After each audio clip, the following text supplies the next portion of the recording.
Gênesis 17, a Bíblia diz assim: quando Abraão tinha 99 anos, o Senhor Deus apareceu a ele e disse: Eu sou o Deus Todo-Poderoso. Viva uma vida de comunhão comigo e seja obediente a mim em tudo. Eu farei a minha aliança com você e lhe darei muitos descendentes. E então Abraão se ajoelhou, encostou o rosto no chão e Deus lhe disse: Eu faço com você esta aliança, prometo que você será pai de muitas nações, e daqui em diante o seu nome será Abraão e não Abrão, pois eu vou fazer com que você seja pai de muitas nações.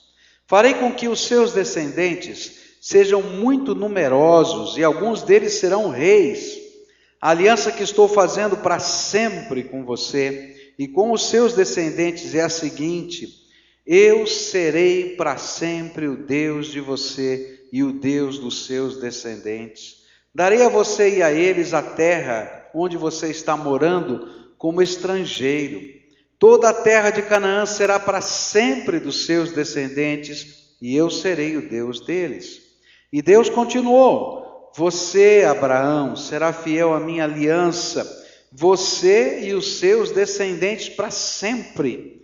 E pela aliança que estou fazendo com você e com os seus descendentes, todos os homens entre vocês deverão ser circuncidados. A circuncisão servirá como sinal da aliança que há entre mim e vocês. De hoje em diante, vocês circuncidarão todos os meninos 8 dias depois de nascidos, e também os escravos que nascerem nas casas de vocês, e os que forem comprados de estrangeiros. Tanto uns como outros deverão ser circuncidados sem falta.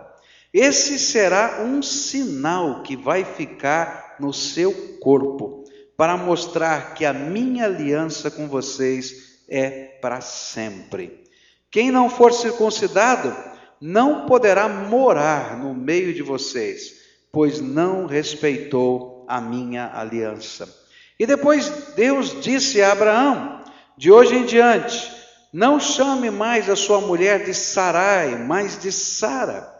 Eu a abençoarei e darei a você um filho que nascerá dela. Sim, eu a abençoarei, e ela será mãe de nações, e haverá reis entre os seus descendentes. Abraão se ajoelhou, encostou o rosto no chão e começou a rir, ao pensar assim: por acaso um homem de 100 anos pode ser pai? E será que Sara, com os seus 90 anos, poderá ter um filho? E então Abraão disse a Deus o seguinte: quem dera que Ismael vivesse abençoado por ti. Mas Deus respondeu: o que eu disse foi que Sara, sua mulher, lhe dará um filho, e você o chamará de Isaque. E eu manterei a minha aliança com ele e com os seus descendentes para sempre. Também ouvi o seu pedido a respeito de Ismael, e eu o abençoarei, e lhe darei muitos filhos e muitos descendentes, e ele será pai de 12 príncipes, e eu farei com que os descendentes dele sejam uma grande nação. Mas a minha aliança eu manterei com Isaque, o seu filho, que Sara dará à luz nessa mesma época, no ano que vem. Quando acabou de falar com Abraão, Deus subiu e o deixou. E naquele mesmo dia, Abraão fez como Deus havia mandado. Ele circuncidou o seu filho Ismael e todos os outros homens da sua casa, incluindo os escravos nascidos na sua casa e os que tinham sido comprados de estrangeiros. Abraão tinha 99 anos quando foi circuncidado, e o seu filho Ismael tinha 13. Os dois foram circuncidados no mesmo dia, e foram circuncidados também todos os escravos de Abraão, tanto os nascidos na sua casa, como os que tinham sido comprados de estrangeiros. Vamos orar a Deus. Pai querido, nós estamos na Tua presença, cantamos louvores, dedicamos, Senhor, parte da nossa vida através das ofertas, dedicamos os nossos filhos ao Senhor. E essa hora, Pai, quando queremos ouvir a Tua voz, eu sei que o Teu Espírito fala todo o tempo, eu sei que o Senhor já falou a tantos corações aqui, mas eu gostaria, Pai, de Te pedir que nesse momento, quando estivermos meditando na Tua palavra, o Senhor possa esconder, a começar de mim mesmo, e a cada um de nós, atrás da cruz de Jesus, de tal maneira que o Senhor resplandeça nesse lugar, que a Tua palavra tenha lugar no nosso coração, que o Senhor aplique a verdade do Evangelho sobre as nossas vidas. É aquilo que eu oro no precioso nome de Jesus. Amém e amém. Você pode sentar-se.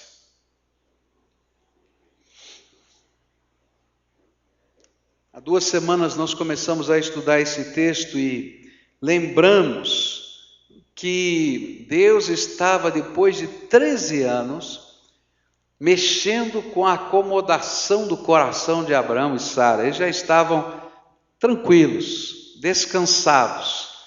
Eles já tinham um filho que era filho da escrava Agar. Não era bem aquilo que Deus tinha prometido, mas ele estava tranquilo. As coisas estavam caminhando. E no meio desse contexto, Deus vai mexer com tudo isso e balançar as estruturas do seu coração. E Deus agora vai revelar para Abraão os detalhes da aliança. A primeira coisa que ele revela é quem é o Deus da aliança. E ele vai dizer que ele é o Deus Todo-Poderoso. O Deus Todo-Poderoso, que não tem limite para o seu poder. E isso é chave para a gente entender esse texto, porque o que vai acontecer é que o Deus Todo-Poderoso vai ressuscitar uma promessa de 24 anos atrás, no momento mais improvável da vida de Abraão e Sara, que era ter um filho natural, com quase 100 anos, o homem, e com 90 anos, a mulher. A gente olha e diz, não, tem alguma coisa errada. E foi exatamente isso que Abraão pensou. Ele se curva diante de Deus, mas a Bíblia diz que ele dá risada, dizendo, não dá certo, esse negócio tem alguma coisa errada, não vai funcionar, né? E ele dá risada, e é por isso que o nome de Isaac vai dizer exatamente isso. Tanto ele quanto Sara riem da promessa de Deus. Capítulo 18 vai falar que Sara riu, mas no capítulo 17 é Abraão que está rindo, e Deus vai dizer, olha, por isso o nome dessa criança é Isaac, eu vou rir de vocês. E Deus vai rir de Abraão e Sara quando nasce essa criança. E cada vez que ele chamasse Isaac, ele estava lembrando, Deus está rindo de mim, porque Ele é o Deus Todo-Poderoso. A segunda coisa que nós aprendemos foi que essa aliança tinha alguns termos. E os termos do contrato da parte de Deus é que Deus daria a ele uma descendência e a terra onde ele estava. Mas os termos do contrato, no que tinha a ver com Abraão, envolvia, primeiro, ele andar segundo a vontade de Deus. Isso ele vai dizer, olha, você tem que andar segundo a minha vontade. E isso está no versículo 1, ande segundo a minha vontade. E depois ele vai dizer, seja íntegro, ou seja perfeito. E esse era o segundo aspecto dessa aliança, seja íntegro, completo. Você se envolva de todo o coração, não pela metade, nesse compromisso e nessa aliança. Terceiro aspecto, foi aquilo que a gente viveu aqui agora com as criancinhas. Celebre esse pacto com os seus filhos. Ensine esses valores para os seus filhos. E agora, nessa noite, eu queria olhar para o quarto aspecto dessa aliança que tem a ver com Abraão. Carregue o sinal do pacto no seu corpo. Deus pediu uma coisa estranha, muito esquisita. Para os homens, quando a gente fala, dá arrepio. Tem que falar a verdade. tá? Eu, quando penso nesse negócio, dá um frio na coluna, assim, sabe? É o seguinte, olha, todo homem nascido na sua casa tem que cortar a pele que cobre a glande do pênis, que chama-se prepúcio. Com 8 dias, você vai lá, puxa a pelinha e corta. Bom, só que tem que começar agora. E todo mundo que está na casa, começando com você, Abraão, não é? E depois com Ismael, e depois com todos os seus empregados, e depois com todos os filhos dos empregados. Se vocês querem fazer parte desse pacto comigo, se vocês querem ter parte nessa aliança, vocês vão carregar no seu corpo um sinal, uma marca íntima, profunda, que não dá para tirar, de que vocês são parte da aliança. Eu fico pensando como é que era a faca naquele tempo. Não é? Porque não tinha bisturi assim, né? Eu estava lendo que tinha umas facas feitas de pedra. Eu não gostei da história. Bom, mas o que está por trás disso? Dessa exigência de que houvesse no corpo um sinal da aliança, que seria a circuncisão.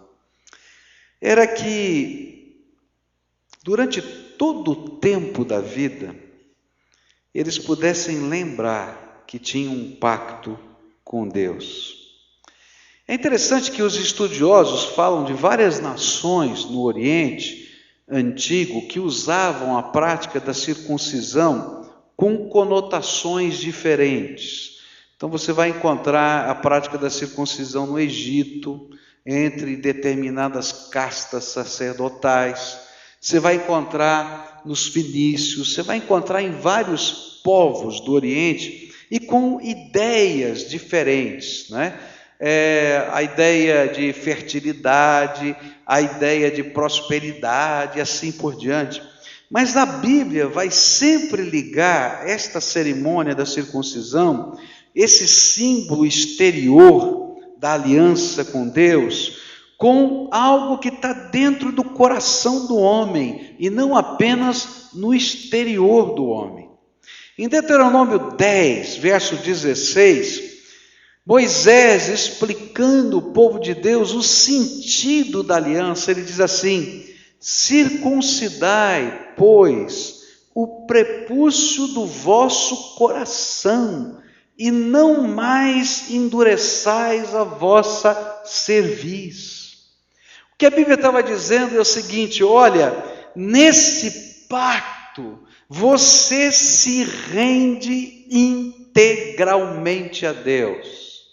Você não circuncida ou não marca apenas o teu corpo, mas você vai agora abrir mão dos seus direitos, não vai ficar mais de pescoço duro, essa ideia de endurecer a cerviz, mas você vai aprender a se curvar diante do Todo-Poderoso, e o seu coração vai estar maleável na mão dele, senão o pacto não tem sentido.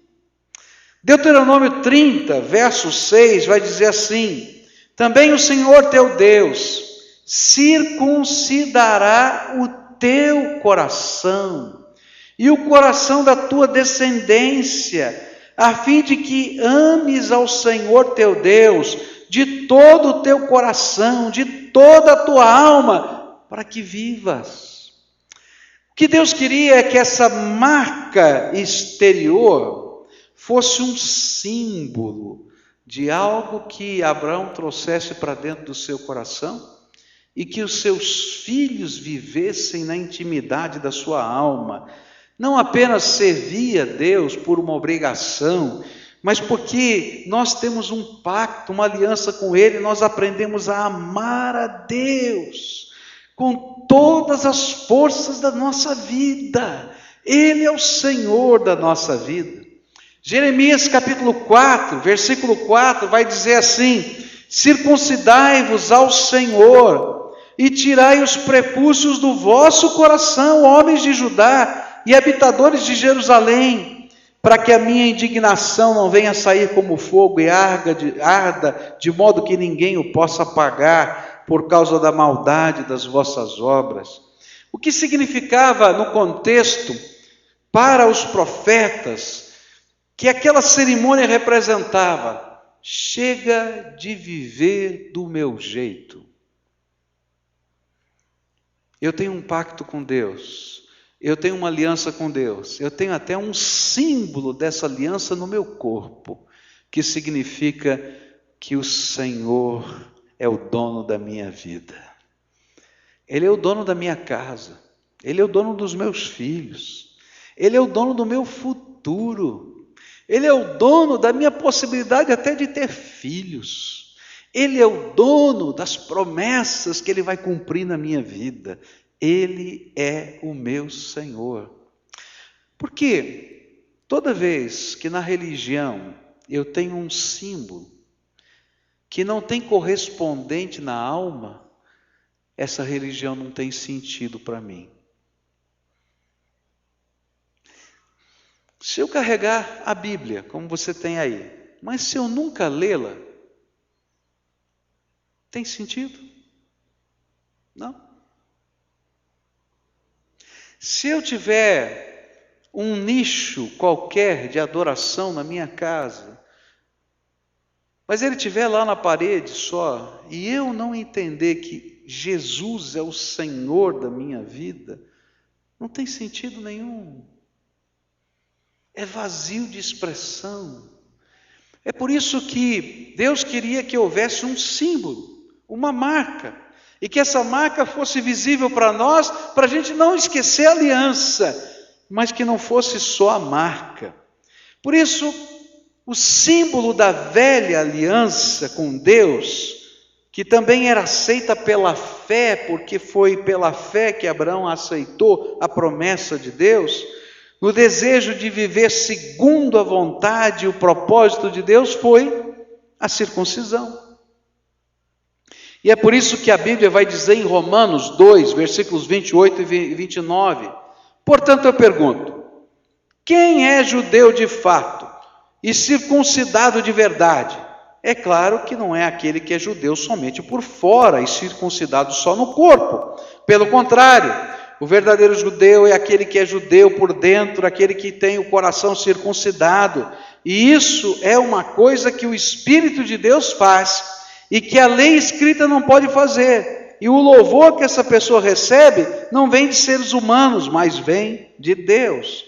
E aí Paulo vai continuar dizendo então que para nós hoje não precisamos fazer ou participar da cerimônia da circuncisão se nós carregarmos os símbolos da nova aliança com Deus, que foram instaurados por Jesus Cristo. Mas lembra, todo símbolo só tem significado se tiver uma correlação dentro da gente. Eu estava num congresso, participando de um congresso, na cidade de Dallas, a semana passada. É um dos congressos que eu mais gosto de participar. São 80 pastores do mundo todo, que uma vez por ano a gente se reúne para orar, para prestar contas uns aos outros e olhar para o avanço da obra do reino de Deus e ver como é que a gente pode trabalhar melhor o avanço do reino. E teve um momento muito precioso nesse congresso, onde um dos nossos membros da nossa equipe ali, de um dos países do Oriente Médio, que está passando por uma grande perseguição, por uma grande luta, usou da palavra. E quando ele começou a contar as coisas que estavam acontecendo lá, falou da grandeza de Deus, em como Ele tem, apesar da perseguição e das lutas, revelado a sua glória naquele lugar. E ele contou a experiência de um casal convertido, e que alguns pastores que estavam lá ouviram essa experiência quando foram visitar a sua igreja e a sua comunidade. E até alguns que estavam lá disseram, olha, conta para todo mundo aquilo que a gente viu lá. E foi muito interessante, porque era um casal, não é? A moça muçulmana casou-se com um homem que era da área de ciências, um professor numa universidade, e que era uma pessoa secularizada. Ele não cria em religião nenhuma, tá? E aí começa todo um processo de evangelização, de transmissão da palavra, primeiro para essa mulher. Essa mulher começa a pensar nas coisas de Jesus, a respeito de Jesus, e um dia ela está numa grande confusão na sua alma, e ela começa a orar e dizer: Senhor, Jesus, se o Senhor é verdade, se o Senhor, essa coisa que eu estou ouvindo, que é tão contrária a tudo que eu aprendi dentro do meu contexto familiar, se tudo isso é verdade, me dá um sinal. E aí foi dormir. Quando ela acordou, não é? No seu braço tinha uma mancha, não é? Vermelha, na forma de uma cruz. E ela disse: Deus me deu um sinal. É verdade isso. E ela então foi procurar o seu marido e compartilhou com ele o que estava acontecendo. E o marido olhou para ela com aquele olhar bem secular e disse: você está com alergia. Que marca de Jesus que nada? Está vermelho, tem forma de cruz, mas não quer dizer nada, é só alergia. Então foram no médico, o médico olhou e tal, passa remédio, etc, etc, tudo bem. No outro dia ela falou: Senhor, será que foi alergia mesmo? Então eu não estou entendendo nada, eu quero que o Senhor me dê um sinal, confirma. E no outro dia ela acordou de manhã cheia de cruzes no rosto todo, na testa, em tudo quanto era lugar. Está vendo? Não é alergia, olha aqui. Ele disse: não pode ser, tem alguma coisa errada. Tem uma explicação lógica para isso. Bom, desapareceram, ele fotografou tudo aquilo, ela também. Aí ela orou diferente: Senhor, dá um sinal para o meu marido. Que não adianta, em mim ele não acredita. Dá um sinal para o meu marido. Eles foram dormir. No dia seguinte, na barriga do marido, tem umas manchas vermelhas que não são cruzes, mas está escrito Jesus. Você pode imaginar? Tão tremendo que o homem fotografou, elas desapareceram, mas ele tem as fotos, e disse: olha, não tem alergia que escreve letras na ordem certinha, em árabe, mais difícil ainda.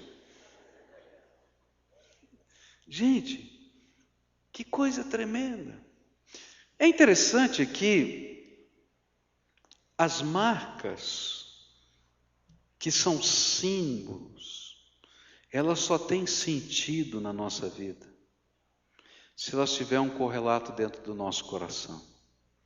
Na vida daquele casal, essas marcas, que foram uma experiência milagrosa de Deus na vida deles, que gerou a conversão dos dois, essas marcas se transformaram num símbolo de arrependimento, de entrega, de fé, de colocar a vida na mão do Todo-Poderoso. E é justamente isso que a Bíblia vai falar. Quando ela fala a respeito do Novo Testamento, quando a gente fala sobre circuncisão, no Novo Testamento a circuncisão é sempre comparada ao arrependimento e à fé, que nos fazem ser maleáveis à vontade de Deus e a alcançar graça salvadora que só Jesus Cristo pode nos dar, porque só Ele pagou o preço dos meus pecados ou dos seus lá na cruz do Calvário. Então existe uma lição espiritual profunda naquilo que Abraão viveu. Quando ele foi confrontado pela palavra do Senhor, mesmo em meio às suas dúvidas pessoais, ele não endureceu o seu coração, ele creu e transformou a sua crença numa atitude prática. Diz a Bíblia que no mesmo dia ele foi lá e circuncidou a Ismael e a todos os homens do sexo masculino, todas as pessoas do sexo masculino que habitavam as suas tendas. E ele desejava que todos pudessem entender que o pacto que havia sido firmado com o Senhor era algo sério e definitivo. Assim, o sentido espiritual da circuncisão é a fé prática. A fé que se compromete diante de Deus e diante dos homens. Quando estudamos a história, descobrimos que a circuncisão para o judeu foi motivo de perseguição na época do Império dos Gregos, na época do Império dos Romanos e até entre os nazistas no século XX. Mas ao mesmo tempo era símbolo de fé e fidelidade ao Deus da promessa. Por isso, ainda que o batismo não seja o substituto da circuncisão no cristianismo, até porque os judeus cristãos praticavam as duas coisas, a cerimônia da circuncisão e também praticavam o batismo cristão, mas há uma coisa profunda aqui, é que o batismo denota o nosso compromisso obediente, comprometedor, diante de todos os que nos conhecem, que nós temos uma aliança com Jesus Cristo, e que essa aliança não é uma herança, mas é nossa fé pessoal no Senhor da glória. Por isso, quando a gente ouve a voz do Espírito, a gente não espera amanhã, a gente toma decisões hoje. Decisões comprometedoras. Você pode imaginar quando Abraão chegou na tenda dele, ou diante dos seus funcionários todos, dos seus servos, do seu filho, dos filhos dele, disse: olha, nós temos uma aliança com Deus. E eu acho que eles disseram: amém. Por isso tem um sinal da aliança. Vamos cortar o prepúcio hoje. O negócio é sério. Mas não tem volta. É pacto com Deus. A nossa fé só tem sentido se ela for um pacto com Deus. E qualquer símbolo da nossa fé só tem sentido se ele refletir o pacto que eu tenho com o Senhor da glória, Jesus Cristo. Se você já recebeu Jesus como Senhor e Salvador da tua vida, e se você fez isso não como uma herança de família, mas a sua experiência pessoal, porque isso não é algo que apenas a gente tem que ouvir e viver, a gente tem que experimentar. Então eu quero desafiar você a tomar posse disso e assumir um pacto com Deus através do seu batismo. Você vai chegar e dizer: Senhor, eu tenho uma aliança contigo, é a minha aliança. E como é que vai reagir? Como é que vão reagir as outras pessoas? Talvez não reajam bem. Talvez você seja criticado. Como todas as pessoas de fé e comprometidas com o Senhor foram criticadas no seu tempo. Mas o importante não é aquilo que as pessoas pensam de nós, mas aquilo que o Deus da minha aliança pensa de mim mesmo. E aí então essa aliança feita dessa maneira, Deus vai celebrá-la com um novo memorial. E Deus coloca um memorial diferente. E vai dizer assim: olha, eu vou mudar o seu nome. E para você nunca mais esquecer que essa aliança é coisa séria, eu vou mudar o seu nome. Talvez para a gente mudar o nome não seja uma coisa tão forte como foi para Abraão, para Sara. Por quê? Porque a mudança do nome era um sinal profético de Deus. É interessante que no Velho Testamento a gente vai encontrar, e no Novo Testamento também, várias coisas que são sinais proféticos, marcas proféticas de Deus na vida das pessoas. E a mudança desses nomes era um sinal profético. O que significava Abraão? Abraão quer dizer pai honrado, exaltado. E o que significa Abraão, com um A a mais? Pai de uma multidão. Ele só tinha um filho nessa altura, mas ele seria pai de uma multidão. que significava Sarai? Bom, a gente não sabe ao certo o significado de Sarai. Tem algumas possibilidades. Alguns dizem que poderia ser zombar. Outros poderiam dizer que esse nome significava ser contencioso, brigar, briguenta. Mas também poderia ser uma forma antiga, arcaica, de princesa.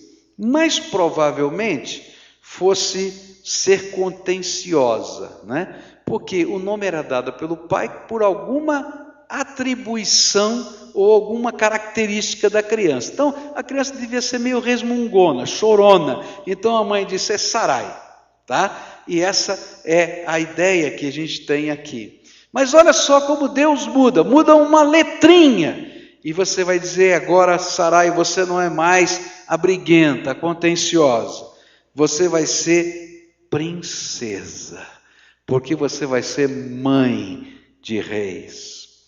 Nas sociedades do Antigo Testamento, os nomes são muito mais importantes do que para nós hoje, porque para nós hoje eles são apenas um rótulo da gente, um nome, uma marca que a gente tem. Mas no Velho Testamento eles expressavam o caráter de uma pessoa, ou talvez o seu destino, pelo menos do ponto de vista daquilo que os pais percebiam. Aqui, no entanto, Deus está mudando o nome deles e ditando uma mudança na idade adulta. E não era mais apenas uma expressão piedosa de esperança dos pais, do que a criança poderia ser ou cumprir na sua vida, mas era uma declaração divina de identidade e de destino futuro. Você não é mais contenciosa, você é princesa. Você não é um pai honrado, você é o pai da multidão, porque você vai lembrar todo dia quando alguém te chamar que você tem um pacto e uma aliança comigo. Você não vai esquecer mais das minhas promessas. Por isso, a mudança do nome era um sinal profético de que ele seria pai de muitas nações. Mas o que isso tem a ver com a minha vida? Há uma coisa tremenda na Bíblia. A Bíblia diz que eu e você teremos um novo nome. Você gosta do seu nome? Essa é uma pergunta chata, né? Você gosta do seu nome? Tem gente que não gosta do seu nome. Tem gente que diz assim para mim, pastor, dá para colocar no cadastro de membros da igreja o meu apelido? Não, mas assim, não, posso colocar ali num campo. Não, eu não quero que ninguém saiba o meu nome. Aí a gente teve que conversar com o pessoal aqui para ter um campo, apelido de preferência. Porque a pessoa não quer nem que saiba o nome, só o apelido, porque não gosta do seu nome, né? Olha que nome lindo eu tenho, Pascoal. Fala a verdade, né? É lindo assim se eu pensar na tradição, que o meu bisavô, que o meu pai, que eu. Mas quando chegou a hora do meu pai tentar fazer a minha cabeça para colocar no nome do Michel, o nome de Pascoal III, Pascoal sei lá o quê, eu disse, não, chega dessa tradição. Aleluia, né? Coitado, né? Mas sabe o que a Bíblia diz?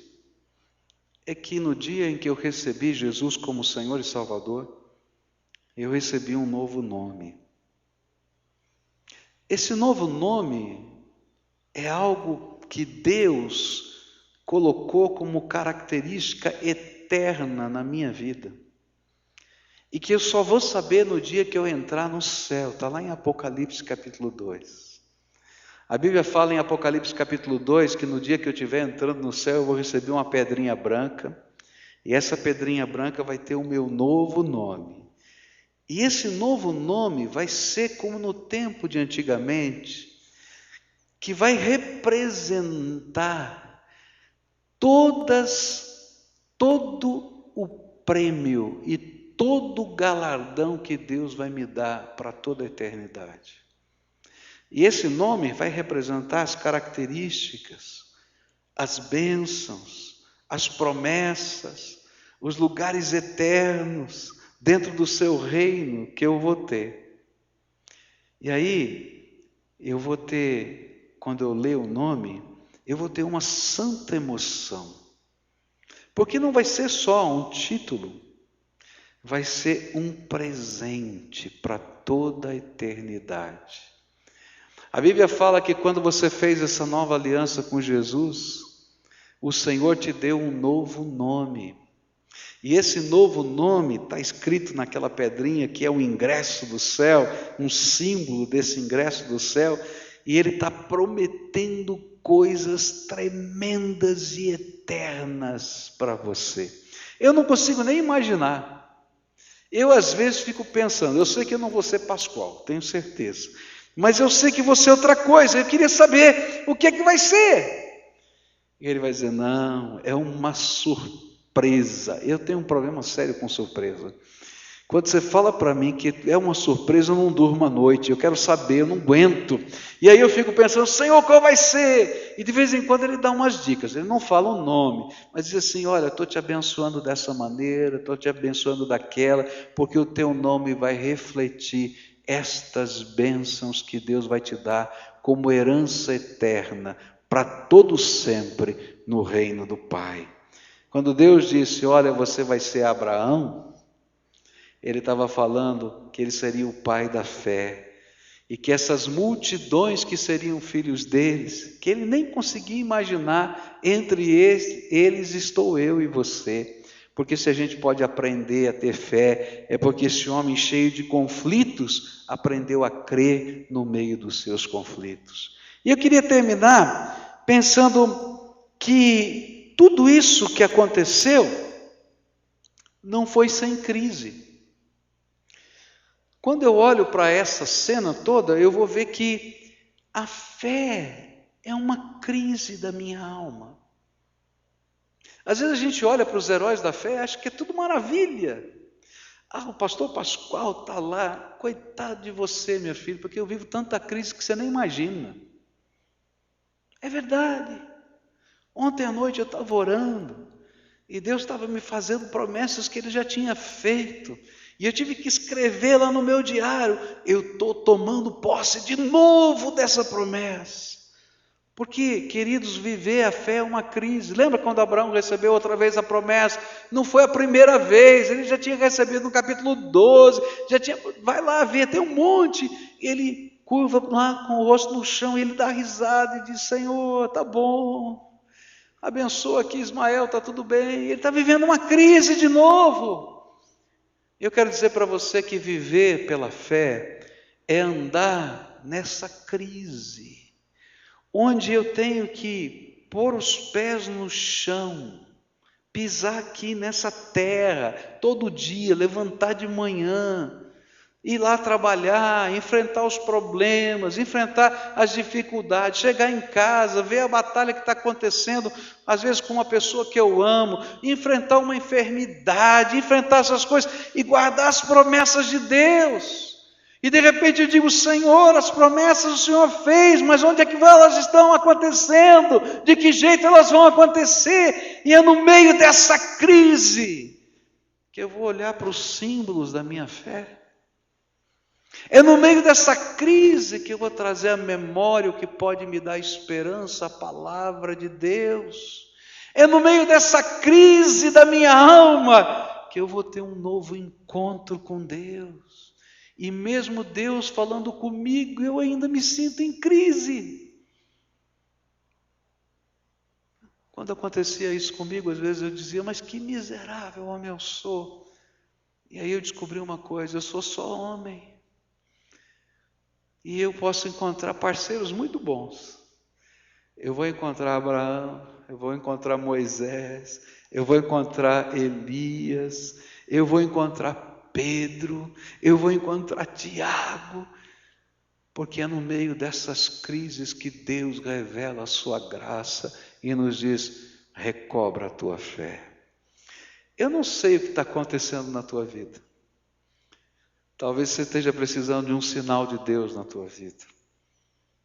Esse é o Deus Todo-Poderoso que marca a nossa vida com sinais. Se você está precisando, pode pedir, porque Ele é fiel e Ele revela a sua graça.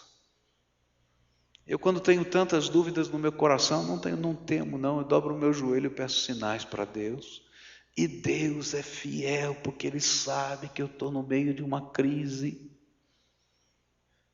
Às vezes eu olho para as marcas na minha vida, marcas que Deus já deixou no meu corpo, marcas que Deus já deixou na minha história, e trago à memória aquilo que Deus já fez, mas eu estou em crise. E aí o Espírito Santo de Deus vai dizer para mim: não, filho, não precisa você construir respostas humanas como o próprio Abraão estava fazendo, racionalizando, dizendo: pode uma mulher de 90 anos ter filho, um homem de 100 anos ter filho. Estou feliz se o Senhor abençoar Ismael. E Deus disse: tudo bem, eu vou abençoar Ismael, porque ele é teu filho. Eu vou derramar a minha bênção. Mas eu quero lembrar para você que a minha promessa foi que você e Sara teriam um filho, e eu sou o Deus Todo-Poderoso, e eu vou cumprir a minha promessa. E é no meio dessa crise que ele se levanta e dá passos de fé outra vez. Eu não sei como é que está a tua vida. Tem dias, queridos, que eu sou capaz de olhar para os desafios de Deus numa alegria, numa esperança, numa força, numa pujança. Se alguém chegar perto de mim, eu vou dizer: vamos lá, tal. Mas tem dias que eu estou com o rosto no chão porque eu temo a Deus, mas eu estou quebradinho por dentro. E sabe o que eu acho tremendo? É que Deus sabe que eu não sou super-homem. E Ele vai ministrar na minha vida quando eu estou quebradinho por dentro, ou quando eu estou cheio de fé. Uma das coisas tremendas, porque eu não creio nessa teologia da prosperidade, que se vende por aí, que se você não tiver fé, no sentido de que tudo depende de você, quase nada depende da graça de Deus, é porque eu me conheço, eu sei como eu sou fraco, como eu sou carente, mas que a graça de Deus vai lá mexer na minha vida apesar de mim. E aí Deus vai lá pegar Abraão e dizer: levanta o teu rosto, estou mudando o teu nome, estou deixando uma marca no teu corpo, e daqui um ano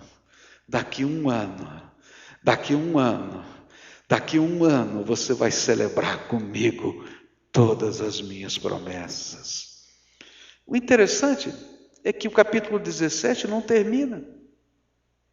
A gente tem que ler o 18, a gente vai continuar estudando o 18 depois, porque Deus tem que mandar anjos para confirmar essa promessa.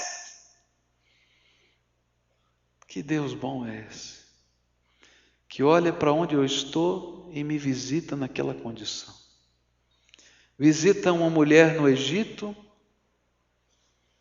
que diz: Senhor, se Jesus é verdade, deixa um sinal para mim e deixa as marcas.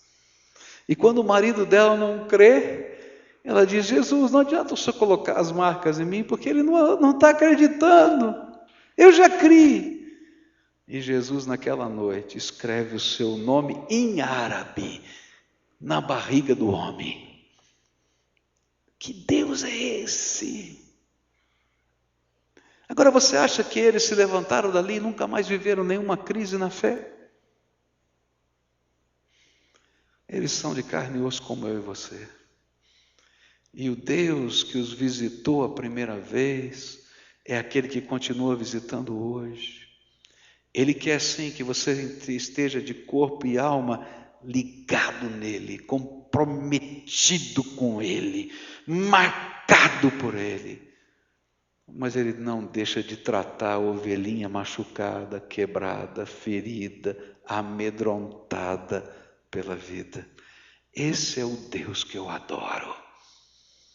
Um Deus todo-poderoso, mas que se inclina para esse vermezinho que sou eu e tem misericórdia de mim. Nessa noite eu queria orar por você. como a gente sempre faz, todo domingo aqui a gente para orar uns pelos outros. Há coisas que nós precisamos fazer, e há coisas que só Deus pode fazer. Teve uma hora que Abraão teve que se levantar, depois de visitado pelo Espírito, e apesar da crise, e dizer: Tu és o Deus da minha vida. E sem temor de ninguém, ele vai lá, se circuncida e circuncida a todos. Ele diz: eu quero ter um pacto com o Senhor da minha vida. Essa é a nossa parte. É quando a gente dá passos de fé, apesar das crises da nossa alma. A gente diz: Senhor, vou dar um passo.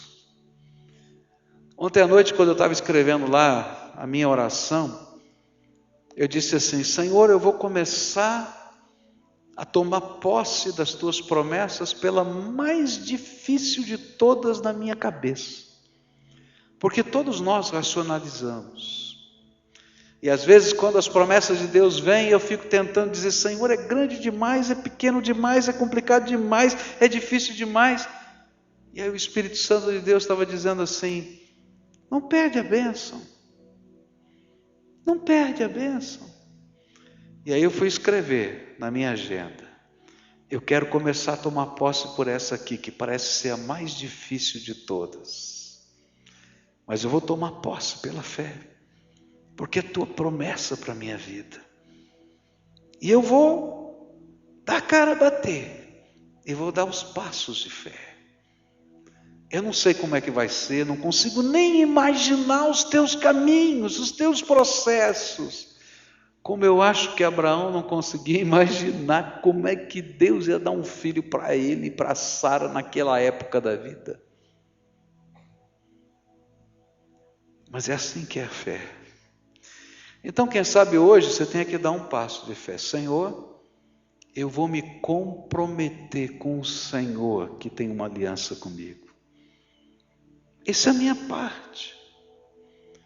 E a parte de Deus? Queridos, a parte de Deus é a manifestação do poder do Todo-Poderoso na minha vida. Eu não sei como Ele vai fazer, como você não sabe também. Mas eu sei quem Ele é, e isso me basta. Então hoje eu queria orar por você. Hoje eu queria orar por aqueles que querem se comprometer, mas queria orar por aqueles que estão vivendo uma crise de fé. Está entendendo? Senhor, eu quero, mas o meu coração está aqui complicado, me ajuda, me dá um sinal, toca a minha vida, toca a minha alma. E queridos, Deus é poderoso para fazer muito mais abundantemente além daquilo que pedimos ou pensamos, segundo o poder dEle, que em nós opera. Eu quero orar por você, não porque minha vida, minha palavra, minha mão tenha poder, mas porque o Senhor quer te marcar com a graça dEle, só por isso. Quer renovar a tua fé, quer renovar a tua esperança, quer tomar o peso que está sobre o teu ombro. Porque quando a gente tem um desafio muito grande, e a gente imagina que é a nossa fé que faz todas as coisas, o peso é muito grande. Mas quando eu aprendo que é o meu Senhor que está trabalhando comigo, que é o Todo-Poderoso, que diz: anda comigo, apesar da tua crise, continua andando comigo, não desiste não. Aí o peso sai do nosso ombro. E hoje eu queria tirar esse peso aí de você e lançar aos pés da cruz do Senhor da glória. Se você está ouvindo a voz do Espírito, e o Espírito de Deus está fazendo eco no teu coração, aquela coisa que ninguém precisa entender, mas você está entendendo, e o Espírito está falando: ó, é com você que eu estou falando. Não é com o teu vizinho, não é com o teu pai, não é com a tua mãe, é com você que eu estou falando. Então, deixa o teu lugar e vem para cá e dá os seus passos de fé. Ah, pastor, mas tem que fazer isso? A gente tem que se comprometer com essa fé. Dá passos de fé. Senhor, eu estou aqui. estou aqui, essa é a minha parte. Eu estou vindo, Senhor, estou vindo. Estou no meio dessa crise, estou no meio dessa confusão, tenho medo disso, medo daquilo, mas eu quero me comprometer com a Tua palavra, com a Tua promessa, com os Teus desafios. Humanamente, a minha mente tem um monte de dúvidas e respostas. Mas o Espírito de Deus está falando para você, não é isso não. Eu falei outra coisa para você. Está lembrado? Então agora toma posse e diz, Senhor, restaura a visão, restaura a percepção, restaura a minha esperança, restaura a minha fé. Me ajuda, Senhor. Me ajuda, Senhor. E sabe o que é bom? É que o Deus de Abraão, o Deus de Isaac, o Deus de Jacó, o Deus de Moisés, o Deus de Elias, é o nosso Deus, é o teu Deus. E o seu Filho Jesus é o Redentor da nossa vida. Toma posse, se compromete. Agora lembra que nessa aliança que Deus fez, Ele diz, olha, entra de cabeça nesse negócio, não é só um ritual não, entra de cabeça.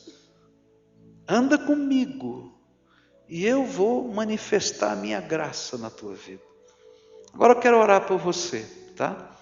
Antes de orar, coloca diante de Deus o que está aí no teu coração, o teu medo, a tua dúvida, a tua batalha, a tua angústia, o teu impossível.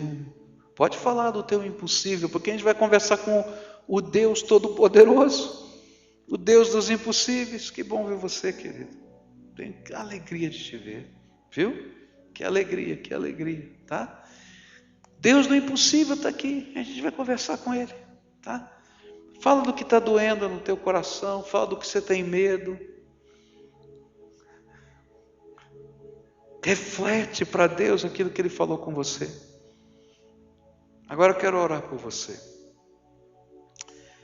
Querido Senhor, aqui tem homens, mulheres, como Sara e Abraão,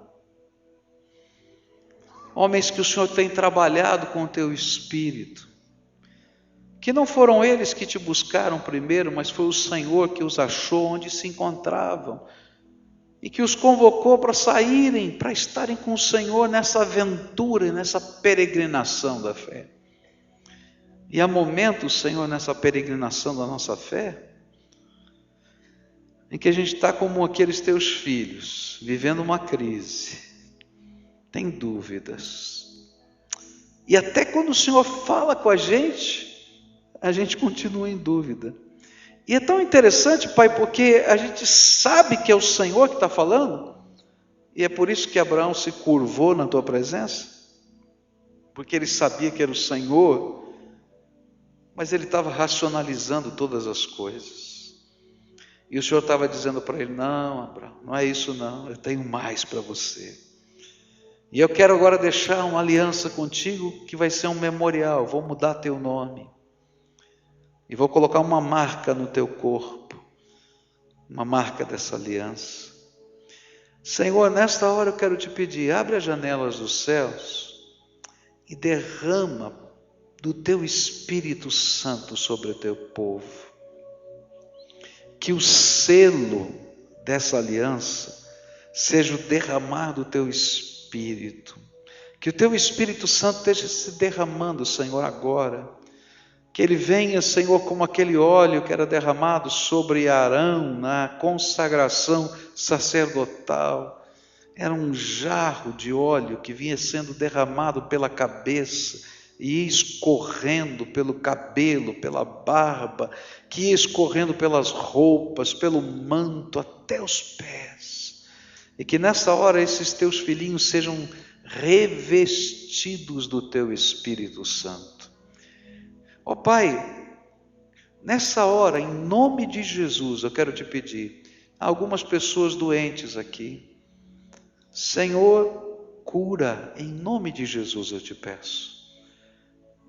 Ó Pai, que esse revestimento do teu Espírito revele a tua cura. Tem pessoas, Senhor, que estão vivendo dores agora, que elas sejam agora cessadas em nome de Jesus. Que todo espírito de enfermidade que se lança sobre qualquer vida agora seja repreendido em nome de Jesus. E que nessa hora o poder do Todo-Poderoso se revele. Tem pessoas, Senhor, que tem câncer aqui, Senhor. Eu sei, eu conheço algumas. Eu quero te pedir agora, em nome de Jesus, cura.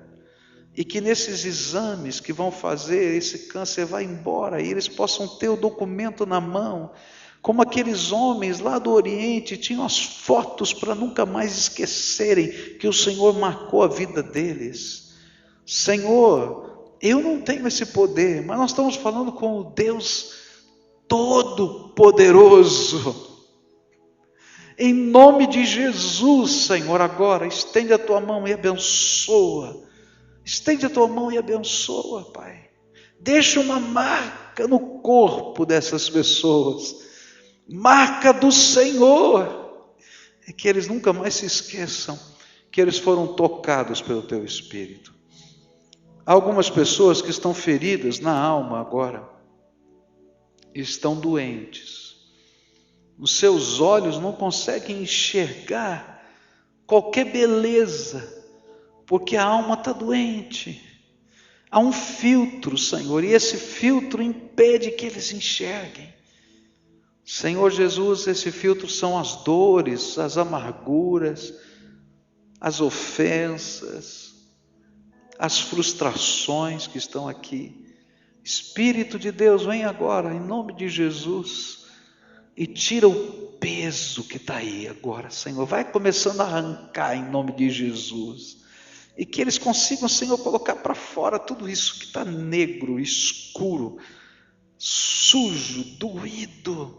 E que o Senhor possa colocar nesse buraco o teu Espírito. E o teu Espírito seja consolação, seja ânimo, seja vitória. Senhor, muda os olhos, Senhor, para que eles consigam enxergar a tua luz. Brilhe a tua luz, Senhor, e permita que os olhos deles, Senhor, mesmo fechados, comecem a enxergar a luz do Senhor, o brilho do Senhor, e que a alegria do Senhor venha como um jorro, Senhor, como um derramar, como uma inundação. Senhor, tem pessoas que têm medo de se comprometer com o Senhor aqui. Tem medo do que alguém vai pensar se eles pedirem um batismo. Tem medo, Senhor. Tem medo. Ó Pai, a tua palavra diz que o teu amor encobre todo o medo. E que nessa hora esse medo seja expulso em nome de Jesus. E que a alegria da salvação seja como que eles se estivessem embriagados pelo teu Espírito. Ó Pai, que venha a alegria do Senhor sobre eles. Senhor Jesus, tu conheces a crise que cada um está vivendo. Eu não sei, mas que nessa hora o teu Espírito esteja falando ao coração de cada um e que a crise deles seja tratada pela palavra do teu Espírito no coração deles e que eles escutem a voz do teu Espírito, que o teu Espírito fale com eles, que eles saibam que foi o Senhor que falou com eles, que eles saibam que foi o Senhor que os tratou, que eles saibam, Senhor, que a marca que eles levam no seu coração e no seu corpo é a marca de Jesus, o Salvador da vida deles. Põe a tua mão de poder, Jesus, põe a tua mão de poder, põe a tua mão de poder, põe a tua mão de poder, tu és o Deus Todo-Poderoso, põe a tua mão de poder. É aquilo que nós clamamos em nome de Jesus. Amém.